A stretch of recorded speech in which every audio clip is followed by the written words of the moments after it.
Hi everyone जय जगन्नाथ मु चंदन आपको स्वागत करछि एक फ्रेश एपिसोड रे। तो गत क्लास रे प्रथम क्लास रे आमे नवम श्रेणी साहित्यर कहामुख अनयमंजमीर प्रथम दुईटी पाद आमे आलोचना करथिले। तो आज आमे आलोचना करबा तृतीय पद और चतुर्थ पद। आज सरी देबा प्रथम पद्यटी। तो आगो क्लास रे कौन डाउट रहा जो मान डाउट रही प्लीज मत कमेंट माध्यम जनइबे।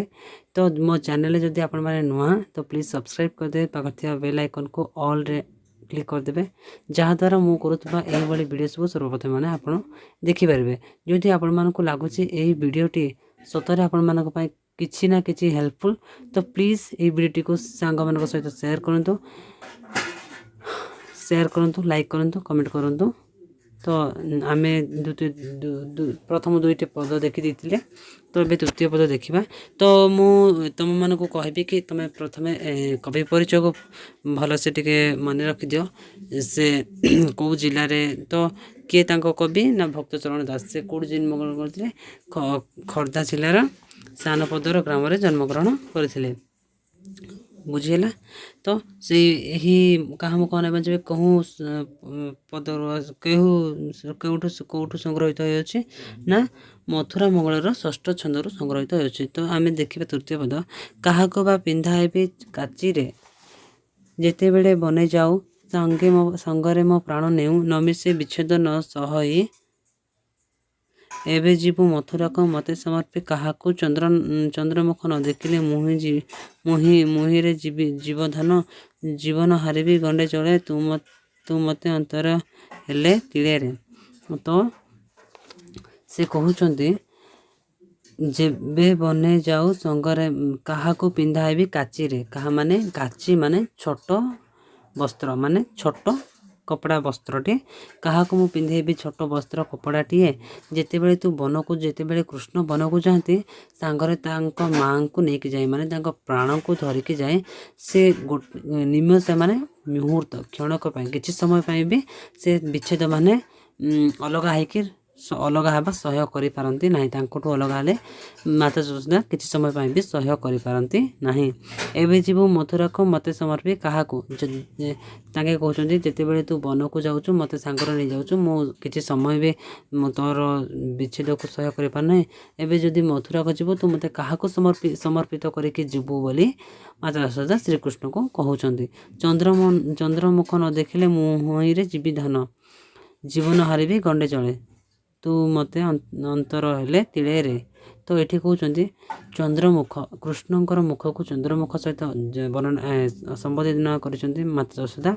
चंद्रमुख न देखिले मुही जीवी धन मुहरे जीवी धन जीवन हारि गंड चले, माने जीवन मु मृत्यु जीवन हारिदेवी गभीर अकातकात जल रे। गंड माने अकातकात माने गभीर जल रे जीवन हारिदेवी कहते। क्या न देखिले ना चंद्रमुख माने कृष्ण को न देखिले से जीवन हारिदेवी बोली कहउछंती। तू मते अंतर हेले तिले रे सर लबणी अधाम पोखरंबा सुधा सम मुख देर तू तू करी फिंगे। सर लबणी अधाम माने एठी तमर अधाम माने एठी राबिड़ी कदली जिते बड़े खाऊले माता यशोदा से मुखे माने मुह पाटी जिते बड़े दौले से तू तो कर फिंगी दौले श्रीकृष्ण फिंगी दौले बोली से कहते। जेते रूपे नाली आई परसई बाड़ी आई कपे उठू पाक भांडे भांगुरे जीवधन। तो जेते रूपे नाली आई माने बुझे सुझे जेते बुझे सुझे कहले भी सबु दिन तांकर बड़की ही जाए बड़ी आई माने बड़ई करी रही जाए। तो है जिते बुझे सुझे माता यशोदा श्रीकृष्ण को कहले भी बड़ी जाऊला। तो जिते बड़े श्रीकृष्ण रागी जाऊले कपे माने रागी रुषि जाऊले जिते रागी जाऊले रागी उठी पाक हांडी माने पाक भांड माने रोसई हांडी भांगुरे माने भांगी दौले जीवधन बोली कहते। जेहेतु यशोदांकर जीवधन होची श्रीकृष्ण से जीवधन बोली कहते माता यशोदा। एवं दूर होइबु से कथा किए न करे दारुण विधातारे एवं दूर हो से कथा नहीं किए न करे दारुण विधातारे बुझी होची। तो बुझी हो ना जदि मते कमेंट माध्यम जानतु मु आउ सिंपल वर्ड बुझाक चेष्टा करी। ତ ଛାଇଁକି ଅନାଇ ଡରୁ ଧାଇ ମୋତେ କଳେ କରୁ ବସନେ ଘଡ଼ାଇ ମୁଖେ ଗୋଟି ହେଉଥାଉ ଥରହର ଦେଖିଲେ ଅନ୍ଧାର ଘର ଉଚ୍ଚ ପାବନ ନ ପାରୁ ଉଠି ରେ ଜୀବଧନ ମଧୁ ଉପରେ ହସ୍ତି ଘଡ଼ମାନ ଗର୍ଜିଲେ ନ ପୁଣି ଡରୁ ଶ୍ୟାମ ରେ। ତ ସେ କହୁଛନ୍ତି ତ କୃଷ୍ଣଙ୍କର ଏଠି ସେ ଡରକୁ ବର୍ଣ୍ଣନା କରୁଛନ୍ତି ଏଠାରେ। ତ ଛାଇଁକି ଅନାଇକି ସେ କୃଷ୍ଣ ଯେତେବେଳେ ଡରୁଥିଲେ ଧାଇଁ ଆସିକି ମାତା ଯଶୋଦାଙ୍କର କୋଳକୁ ଆସିକି ମାତା ଯଶୋଦା ତାଙ୍କର ପିନ୍ଧା କପଡ଼ାକୁ ଘୋଡ଼ାଇକି ମୁଖ ଗୋଟିକୁ ଘୋଡ଼ାଇକି ଧରି ପକାଉଥିଲେ କଳେଇ ନେଉଥିଲେ। ତ ସେ ଏଠାରେ ବ୍ୟାକୁଳ ହୋଇ ଉଠୁଛନ୍ତି ମାତା ଯଶୋଦା। ତ ଛାଇଙ୍କୁ ଦେଖିଲେ ଡରିଯିବୁ ତ ଧାଇଁ ଆସି ମୋ କୋଳରେ ରହୁଥିଲୁ ତ କେମିତି କରିବୁ ବୋଲି ସେହି ହିସାବରେ ଏଠି ବର୍ଣ୍ଣନା କରାଯାଇଅଛି। ତ ହେଉଥାଉ ଥରହର ଦେଖିଲେ ଅନ୍ଧାର ଘର ଉଚ୍ଚ ପାବନରୁ ନ ପାରୁ ଉଠି ରେ ଜୀବଧନ। ସେ ଅନ୍ଧାର ଘରକୁ ଦେଖିଲେ କୃଷ୍ଣ ବହୁତ ଡରନ୍ତି, ସେଥିପାଇଁ ହେଇଥାଉ ଥରହର। ଅନ୍ଧାର ଘରକୁ ଦେଖିଲେ କୃଷ୍ଣ ବହୁତ ଥରହର ହୋଇଥାନ୍ତି। ଉଚ୍ଚ ପାବଚ ମାନେ ଉଚ୍ଚ ପାହାଚ ନ ପାରୁ ଉଠିରେ ଜୀବଧନ। ଉଚ୍ଚ ପାବଚ ମାନେ ପାହାଚ, ଉଚ୍ଚ ମାନେ ବଡ଼ ବଡ଼ ପାହାଚ ଚଢ଼ି ପାରନ୍ତି ନାହିଁ ଶ୍ୟାମ ଜୀବଧନ ବୋଲି କହିଅଛନ୍ତି। ମଧୁ ଉପରେ ହସ୍ତି ଘୋଡ଼ାମାନ ଗର୍ଜିଲେ ନ ପୁଣୁ ଡରୁ ଶ୍ୟାମ। ମଧୁ ଉପରେ ହସ୍ତି ଘୋଡ଼ାମାନେ ମାନେ ହସ୍ତି ମାନେ ହାତୀ, ଘୋଡ଼ା ମାନେ ଯେହେତୁ ମଥୁରାରେ ହାତୀ ଘୋଡ଼ା, ଗର୍ଜିଲେ ମାନେ ଗର୍ଜନ କଲେ, ଗର୍ଜିଲେ ମାନେ ଯେତେବେଳେ ତାଙ୍କେ ପାଟି କରନ୍ତି ସେତେବେଳେ ନ ପୁଣୁ ଡରୁ ଶ୍ୟାମରେ ବୋଲେ ଡରିବୁ ନାହିଁ ଶ୍ୟାମ ମାନେ କୃଷ୍ଣକୁ ମାତା ଯଶୋଦା କହୁଛନ୍ତି। କାନ୍ତେ ଦେଖି ଚିତ୍ରପନ୍ଥୀ ନାନା ଭୟଙ୍କର ମୂର୍ତ୍ତି ଭୟେ ଯାଉ ସେ ଘରୁ ପଳାଇ। ଯେଉଁ କାନ୍ଥରେ ନା କୃଷ୍ଣ କ'ଣ କରୁଥିଲେ ନା ଯେଉଁ କାନ୍ଥରେ ଚିତ୍ରପନ୍ଥୀ କି ନାନା ଭୟଙ୍କର ମୂର୍ତ୍ତି ଥିଲା ସେ ଭୟରେ ସେ ଘରୁ ପଳାଇ ଯାଉଥିଲେ କୃଷ୍ଣ ହେଲା। ତ ମାତା ଯଶୋଦା ତାଙ୍କର ବ୍ୟାକୁଳ ହେଇକି କହୁଅଛନ୍ତି କାନ୍ଥେ ଦେଖି ଚିତ୍ରପନ୍ଥୀ ନାନା ଭୟଙ୍କର ମୂର୍ତ୍ତି ଭୟେ ଯାଉ ସେ ଘରୁ ପଳାଇ। ଏବେ କଂସପୁର ଯିବୁ ରାକ୍ଷସମାନ ଦେଖିବୁ ଡରି କାହାକୁ ଧରିବୁ ଯାଇରେ ଜୀବଧନ। ତ ମାତା ଯଶୋଦା ଏଠି ବ୍ୟାକୁଳ ଭାବରେ କହୁଅଛନ୍ତି ଯେ କାନ୍ଥରେ ଯେତେବେଳେ ତୁ ଚିତ୍ରପନ୍ଥୀ ଦେଖୁଥିଲୁ, ନାନା ଭୟଙ୍କର ମୂର୍ତ୍ତି ଦେଖୁଥିଲୁ, ଭୟରେ ମୋତେ ଆସିକି ଧରି ଦେଉଥିଲୁ, ଘରୁ ପଳାଉଥିଲୁ, ଏବେ ଯେ କଂସପୁରକୁ ଯିବୁ ରାକ୍ଷସମାନଙ୍କୁ ଦେଖିବୁ କାହାକୁ ଯାଇ ଧରିବୁରେ ଜୀବଧନ ବୋଲି ମାତା ଯଶୋଦା ଶ୍ରୀକୃଷ୍ଣକୁ କହୁଅଛନ୍ତି। ମାଏ ବୋଲି ଡାକିବୁ କାହାକୁ ସାହା ବା କେ ଆହା ବୋଲିବାକୁ ରେ ନୀଳ ନିଶା କାଳେ ମୋର କଳେ ଶୋଇଥାଉ ଶ୍ରମ ବଳେ ସ୍ୱପ୍ନରେ ଦେଖି କିସ ମା ବୋଲି ଚମକି ପଡ଼ୁ କଣ୍ଠେ ଦୁଇ ଭୁଜ ଭିଡ଼ୁ ପୁଣି ଶୋଉ ଘଡ଼ି ହୋଇ ବାସରେ ଜୀବଧନ। ତ ଏଠାରେ କହିଛନ୍ତି ସାହା ବା କେ ଆହା ବୋଲିବୁ କିରେ, ସାହା ବା କେ ଆହା ବୋଲିବୁ ରେ ନିଶା କାଳେ ମୋର ରାତ୍ରି, ନିଶା ମାନେ ଏଠି ରାତ୍ରିରେ ମୋର କଳେ ଶୋଇଥାଉ ଶ୍ରମ ବଳେ। କଷ୍ଟ ଯେହେତୁ ସେ ଗାଈ ଚରିବାକୁ ଯାଉଥିଲେ କୃଷ୍ଣ, ସେ ଗାଈ ଚରିବାକୁ ଶ୍ରମ କରୁଥିଲେ ମାନେ କିଛି ଇଏ କରୁଥିଲେ, ତ ରାତ୍ରିରେ ମାତାଙ୍କ ଯଶୋଦାଙ୍କ କୋଳରେ ଯେହେତୁ ଶୋଉଥିଲେ ସ୍ୱପ୍ନ ଦେଖି କିସ ହୋଇ ସେ ଉଠି ପଡ଼ୁଥିଲେ। ତ ମା ବୋଲି ଚମକି ପଡ଼ିକି ଉଠି ପଡ଼ୁଥିଲେ କଣ୍ଠେ ଦୁଇ ଭୁଜ ଭିଡ଼ୁ।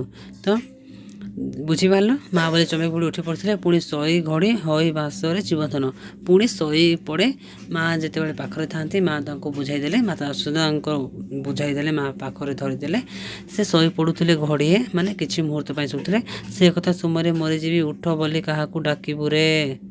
ତ କୃଷ୍ଣ ଯେତେବେଳେ ଡରୁଥିଲେ ମାତାକୁ ଉଠୁଥିଲେ ତ ଯେତେବେଳେ ସେ କହୁଛନ୍ତି ସେ କଥା ମୁଁ ସୁମରେ ମାନେ ମନେ ପକାଇ ମରିଯିବି, ତୁ ଉଠ ବୋଲି କାହାକୁ ଡାକିବୁ ରେ ବୋଲି କୃଷ୍ଣଙ୍କୁ ସମ୍ବୋଧନ କରି କହିଅଛନ୍ତି। ମାନେ କୃଷ୍ଣଙ୍କୁ ବ୍ୟାକୁଳ ହୋଇ କହୁଅଛନ୍ତି ମାତା ଯଶୋଦା। ତ ଏଠାରେ ତୁମମାନେ ପୁରା ବୁଝିପାରିଥିବ କେମିତି ହୋଇଅଛି ଏହି କବିତାଟି। ତ ଯେଉଁମାନଙ୍କର ଡାଉଟ୍ ରହୁଅଛି ମୋତେ କମେଣ୍ଟ କର, ମୁଁ ସେମାନଙ୍କର ଅର୍ଥକୁ ମୁଁ ବୁଝେଇବାକୁ ଚେଷ୍ଟା କରିବି। ତ ଆମେ ଏବେ କିଛି କ୍ୱେଶ୍ଚିନ୍ ଆନ୍ସର୍ ଡିସ୍କସନ୍ କରିବା। ତୁମେ 1 ମାର୍କିଆ କ୍ୱେଶ୍ଚିନ୍ ଆନ୍ସର୍ କରିଦିଅ। ଦେଖ ଏଠି ଭିଡ଼ିଓଟିକୁ ପଜ୍ କରିକି ସ୍କ୍ରିନଶଟ୍ କରିକି ତୁମେ କ୍ୱେଶ୍ଚିନ୍ ଆନ୍ସର୍ କରିକି ମୋତେ ଟେଲିଗ୍ରାମ୍ ଚ୍ୟାନେଲରେ ପଠାଇବ। ଯେଉଁମାନେ ମୋ ଟେଲିଗ୍ରାମ୍ ଚ୍ୟାନେଲରେ ଜଏନ୍ ହେଇନାହାନ୍ତି ପ୍ଲିଜ୍ ମୋ ଟେଲିଗ୍ରାମ୍ ଚ୍ୟାନେଲରେ ଜଏନ୍ ହେଇଯାଆନ୍ତୁ, ମୁଁ ଡିସ୍କ୍ରିପ୍ସନ୍ରେ ଲିଙ୍କ୍ ଦେଇଦେବି। ତ ଆମେ ଏଠି 1 ମାର୍କିଆର କ୍ୱେଶ୍ଚିନ୍ କିଛି ଡିସ୍କସନ୍ କରିବା। ଶ୍ୟାମଘନ ବୋଲି କାହାକୁ ସମ୍ବୋଧନ କରୁଛନ୍ତି ନା ଶ୍ୟାମଘନ ବୋଲି କୃଷ୍ଣଙ୍କୁ ସମ୍ବୋଧନ କରୁଛନ୍ତି। 2 ନମ୍ବର ପ୍ରଶ୍ନ ହେଉଛି ଜୀବନ ବିନା ଯଶର କ'ଣ ହୁଏ? ଜୀବନ ବିନା ଯଶ ମାନେ ଜଳ ବିନା ମାଛର ମୃତ୍ୟୁ ହୁଏ। ରାଜାଙ୍କ ବିନା ରାଜ୍ୟର ଅବସ୍ଥା କ'ଣ ହୁଏ? ରାଜାଙ୍କ ବିନା ରାଜ୍ୟର ଅବସ୍ଥା ଦରିଦ୍ର ବା କୌଣସି ମହତ୍ତ୍ୱ ନଥାଏ। କୃଷ୍ଣଙ୍କ ଅନୁପସ୍ଥିତିରେ ନିଜର ଜୀବନ କାହା ଭଳି ହେବ ବୋଲି ଯଶୋଦା ଆଶଙ୍କା କରିଛନ୍ତି। କୃଷ୍ଣଙ୍କ ଅନୁପସ୍ଥିତିରେ ନିଜର ଜୀବନ ଜଳ ବିନା ମାଛ ପରି, ରାଜା ବିନା ଗ୍ରାମ ପରି ହେବ ବୋଲି ଆଶଙ୍କା କରୁଛନ୍ତି। କୃଷ୍ଣ ତାଙ୍କ ପିତାକୁ କ'ଣ ମାଗନ୍ତି? ଚନ୍ଦ୍ର ମାଗନ୍ତି। କୃଷ୍ଣ ତାଙ୍କ ପିତାକୁ ଚନ୍ଦ୍ର ଆଣିଦେବା ପାଇଁ ମାଗନ୍ତି। ଯଶୋଦା କୃଷ୍ଣଙ୍କ ଶରୀରରେ କ'ଣ ଲେପନ କରୁଥିଲେ? ଚତୁଃସମ ଲେପନ କରୁଥିଲେ। ତ ଯଶୋଦା କୃଷ୍ଣଙ୍କ ମସ୍ତକକୁ କିପରି ବେଶ କରୁଥିଲେ? ନା ତାଙ୍କ ମଥାରେ ଚିତା ଲଗାଇ ତାଙ୍କ କେଶକୁ ବାନ୍ଧି ବେଶ କରୁଥିଲେ। କୃଷ୍ଣଙ୍କ କାନରେ କ'ଣ ଶୋଭା ପାଏ? କୃଷ୍ଣଙ୍କ କାନରେ କର୍ଣ୍ଣକୁଣ୍ଡଳ ଶୋଭା ପାଏ। କୃଷ୍ଣ ବନକୁ ଗଲେ ଯଶୋଦାଙ୍କ ମନରେ କି ଅନୁଭୂତି ସୃଷ୍ଟି? କୃଷ୍ଣ ବନକୁ ଗଲେ ଯଶୋଦା ତିଳେ ହେଲେ ସହିପାରନ୍ତି ନାହିଁ। ଯଶୋଦା କୃଷ୍ଣଙ୍କୁ କ'ଣ କ'ଣ ଖାଇବାକୁ ଦେଉଥିଲେ? ସର, ଲବଣୀ, ଅଧାମ ଖାଇବାକୁ ଦେଉଥିଲେ। କୃଷ୍ଣଙ୍କୁ ସୁସ୍ୱାଦୁ ଖାଦ୍ୟ ରୁଚୁ ନାହିଁ ବୋଲି କବିତାରେ ଯେଉଁ ପଂକ୍ତିରୁ ଜଣାପଡ଼ୁଛି ତାହା ଲେଖ। ତ କେଉଁ ପଂକ୍ତିରୁ ଜଣାପଡ଼ୁଛି? ତୁମମାନେ ଲେଖିପାରିବ। ତ ଏଇଠି ଦେଖି ଦେଉଛି ମୁଁ ତୁମକୁ, ତୁମମାନେ ଜାଣିପାରିବ। ତ ହଁ ଦେଖ, ଏଇଠି ତୁମେ ଦେଖିପାରୁଥିବ, ସର, ଲବଣୀ, ଅଧାମ, ପୋଖରମ୍ବା ସର ମୁଖେ ଦେଲୁ ତୁ କରି ପିଙ୍ଗି। ଏଇଟା ହେଉଛି କୃଷ୍ଣଙ୍କୁ ଇଏ ହେଉନଥିଲା। ତ କାହାକୁ ଦେଖି କୃଷ୍ଣ କାହାକୁ ଦେଖି ଭୟ କରୁଥିଲେ? ନା କୃଷ୍ଣ ଅନ୍ଧାର ଘରକୁ ଦେଖି ଭୟ କରୁଥିଲେ। କୃଷ୍ଣ ମଥୁରାରେ କ'ଣ ଶୁଣି ଅଧିକ ଭୟଭୀତ ହେବେ ବୋଲି? କୃଷ୍ଣ ହସ୍ତୀ ଆଉ ଘୋଡ଼ାମାନଙ୍କର ଗର୍ଜନ ଶୁଣି ଅଧିକ ଆଶଙ୍କା ଭୟଭୀତ ହେବ ବୋଲି ଆଶଙ୍କା କରୁଛନ୍ତି ଯଶୋଦା। କୃଷ୍ଣ ଉଚ୍ଚ ପାହାଚ ଉଠି ପାରନ୍ତି ନାହିଁ ବୋଲି ଯଶୋଦା କହିଛନ୍ତି। ଯେହେତୁ ସେ ଛୋଟ ବାଳକ ଥିଲେ, କୃଷ୍ଣ ଛୋଟ ଥିଲେ, ସେଥିପାଇଁ ଉଚ୍ଚ ପାହାଚ ଉଠି ପାରିବେ ନାହିଁ ବୋଲି କହିଛନ୍ତି। କାନ୍ଥରେ ଭୟଙ୍କର ମୂର୍ତ୍ତି ଚିତ୍ର ଦେଖି କୃଷ୍ଣ କ'ଣ କରୁଥିଲେ? ସେ ଘରୁ ପଳାଇ ଯାଉଥିଲେ। କୃଷ୍ଣ କ୍ଳାନ୍ତ ହୋଇ କେଉଁଠି ଶୋଇଯାଉଥିଲେ? ମାତାଙ୍କ କୋଳରେ ଶୋଇଯାଉଥିଲେ। କୃଷ୍ଣ ଶୋଇଥିଲା ବେଳେ କାହିଁକି ଚମକି ଉଠୁଥିଲେ? ନା ସ୍ୱପ୍ନ ଦେଖିକି ଉଠି ପଡ଼ୁଥିଲେ। କୃଷ୍ଣ ଚମକି ପଡ଼ି କ'ଣ କରୁଥିଲେ? ମାତାଙ୍କୁ ଧରି ଘଡ଼ିଏ ଶୋଇଯାଉଥିଲେ। ତ ବୁଝିପାରିଲ? ତ ଯେଉଁମାନେ କୋଶ୍ଚିନ୍ ଆନ୍ସର୍, ଏଇଟା ସବୁ କୋଶ୍ଚିନ୍ ଆନ୍ସର୍ କରିକି ଏକ ମାର୍କିଆ ଆଉ ଏ ଖସ୍ ନବ ଏସବୁ ଏକ ମାର୍କିଆ ଯାକ କରିକି ମୋତେ ଟେଲିଗ୍ରାମ ଚ୍ୟାନେଲରେ ପଠାଅ। ଆଣ୍ଡ ସରଳାର୍ଥ ମୁଁ ତୁମମାନେ କରି ଦେଖ, ଯଦି ହେଉନାହିଁ ମୁଁ କରିଦେବି। ତ ମୋତେ କମେଣ୍ଟ ବକ୍ସରେ ଜଣାଅ କେମିତି ଲାଗିଲା ଆଜିର ଭିଡ଼ିଓ। ତ ଭିଡ଼ିଓଟିକୁ ଏଇଠି ରଖିବି। ଧନ୍ୟବାଦ। ଯେଉଁମାନେ ବି ଦେଖୁଛନ୍ତି ସମସ୍ତଙ୍କୁ ବହୁତ ବହୁତ ଧନ୍ୟବାଦ।